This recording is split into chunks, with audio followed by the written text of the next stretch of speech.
Assalamualaikum. Selamat pagi. Sahabat Kebun Berkah dimanapun berada, jumpa lagi di channel Junediono Kebun Berkah. Channel resmi Kebun Berkah yaitu channel yang menginformasikan terkait kehutanan, pertanian, perkebunan. Sukarobot merupakan lembaga pelatihan robotik, coding, animasi dan web programming untuk anak usia PAUD sampai dengan sekolah menengah umum. Channel ini juga menginformasikan wisata, kegiatan petani dan produk yang dihasilkan terutama para petani yang sudah bergabung di Kebun Berkah. Untuk itu kami berharap sahabat semua berkenan untuk subscribe, komen, like, join dan share. Sahabat Kebun Berkah, kali ini kami akan menyajikan video terkait kegiatan pendidikan lingkungan untuk pelajar. Yuk kita tonton bersama.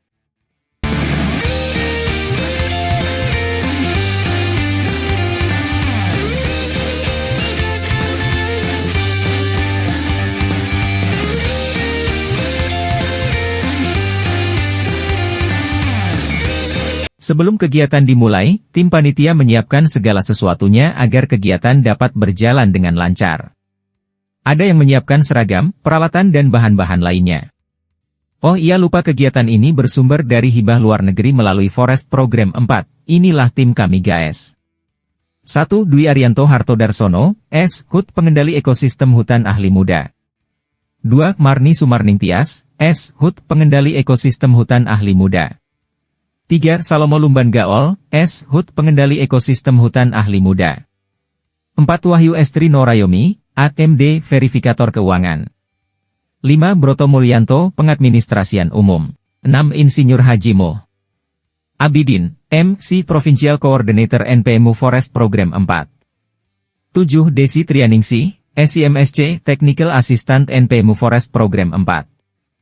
8. Magdayanta Sembiring, S.E. Financial and Administration Specialist NPMU Forest Program 4. 9. Fedian Fitra Maulana, S.Com Supporting Staff NPMU Forest Program 4. Tim berangkat dari Jakarta tanggal 8 Desember 2024. Perjalanan udara Jakarta Mamuju, berangkat pukul 5 WIB dan tiba di Balikpapan untuk transit pukul 8 WITA. Kemudian melanjutkan perjalanan udara Balikpapan Mamuju pukul 9 WITA dan tiba di Mamuju pukul 10.30 WITA. Setelah istirahat dan makan siang di Mamuju, tim melanjutkan perjalanan darat Mamuju, Mamasa, tiba di Mamasa pada pukul 15 WITA dan menginap di Hotel Nusantara. Hari kedua tanggal 9 Desember 2024, tim berkoordinasi dengan Kepala KPH Mamasa Timur untuk persiapan kegiatan. Fasilitator wilayah dan fasilitator desa turut berkumpul di KPH Mamasa Timur untuk berkoordinasi. Pukul 13 WITA setelah istirahat, tim beserta Faswil dan Fasdes menuju ke SMAN 1 Mamasa untuk menyiapkan ruang aula, lubang tanam dan lubang biopori yang akan digunakan esok hari. Sembari tim Faswil dan Fasdes menyiapkan peralatan di SMAN 1 Mamasa, sebagian tim berkunjung ke kantor Resort Taman Nasional Gandang Dewata untuk mengambil dan menyiapkan peralatan workshop EcoPrint. Setelahnya, tim berkunjung ke kediaman Bapak Daud untuk meninjau kesiapan bahan workshop kerajinan bambu. Setelah siap, bahan workshop kemudian dibawa ke SMAN 1 Mamasa. Setelah semua persiapan selesai, tim beristirahat dan kembali ke tempat masing-masing.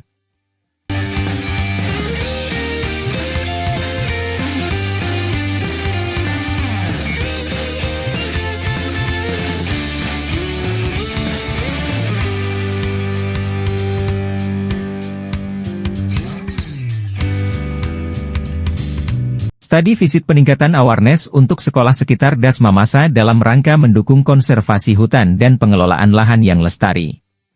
Dilaksanakan tanggal 10 sampai dengan 11 November 2024 di SMPN 1 Atap Pinrang, SMAN 9 Pinrang, SMKN 8 Pinrang.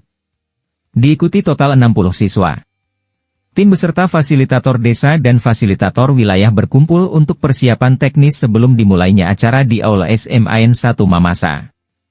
Sebagian tim menuju ke KPH Mamasa Timur untuk mendistribusikan bibit ke lokasi kegiatan.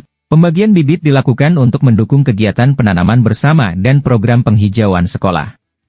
Seluruh peserta kegiatan, termasuk siswa, guru, dan perwakilan dari pemangku kepentingan, melakukan registrasi sebelum acara dimulai.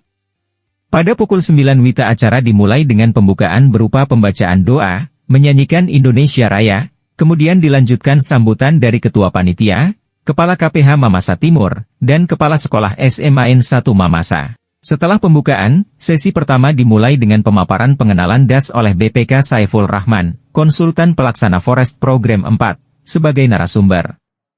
Dengan menggunakan media presentasi visual, narasumber menjelaskan struktur, fungsi, dan tantangan yang dihadapi dalam pengelolaan DAS.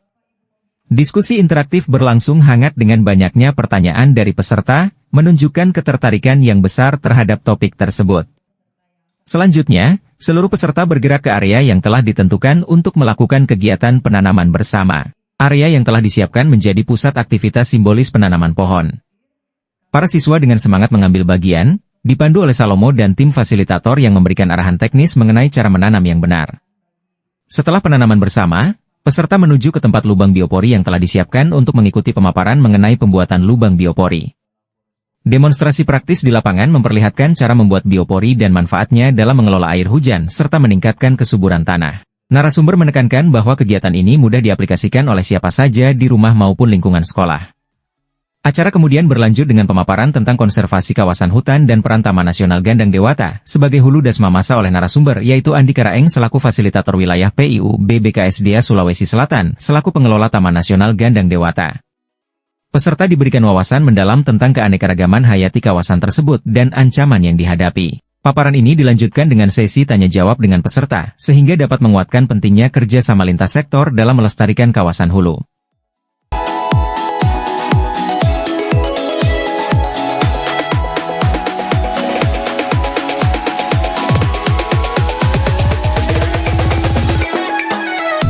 PT PLN Nusantara Power juga memberikan kontribusinya melalui paparan mengenai Das Mamasa yang terhubung dengan PLTA Bakaru yang berada di hilir Das Mamasa.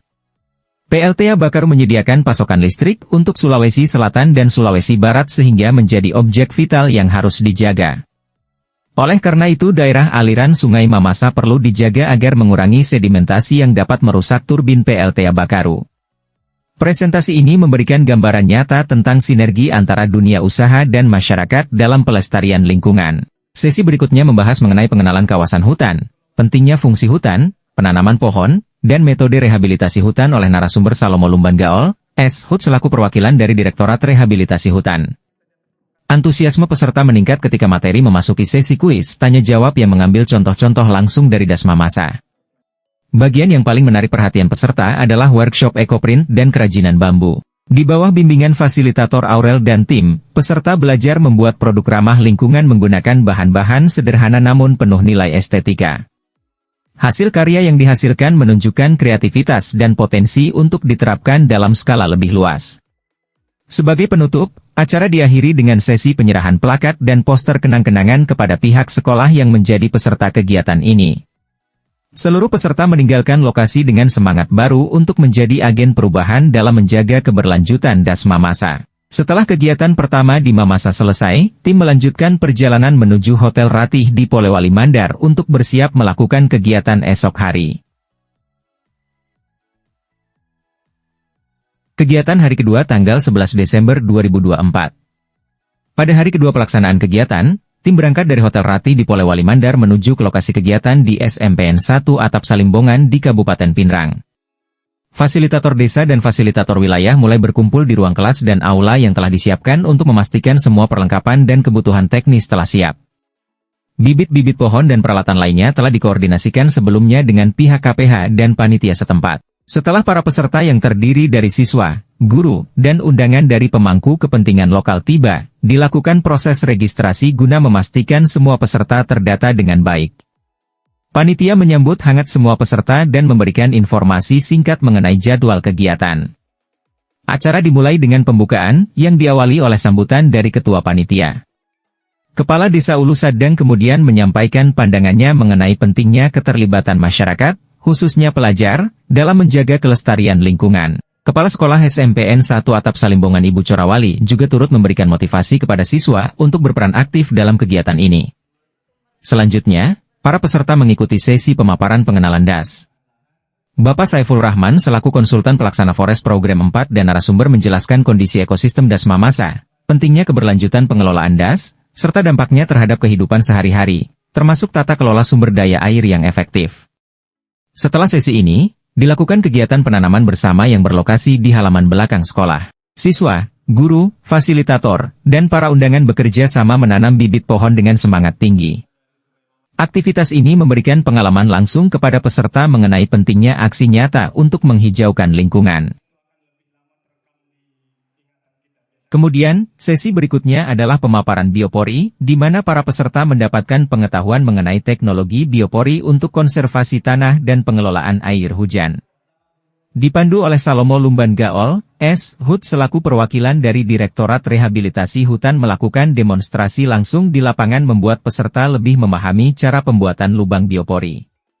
Pada sesi selanjutnya, DRH Nur Fadila Pardan selaku perwakilan dari BBKSDA Sulawesi Selatan memaparkan materi tentang konservasi kawasan hutan dan Taman Nasional Gandang Dewata. Dijelaskan pula peran hutan sebagai hulu das mamasa dalam menjaga keseimbangan ekosistem.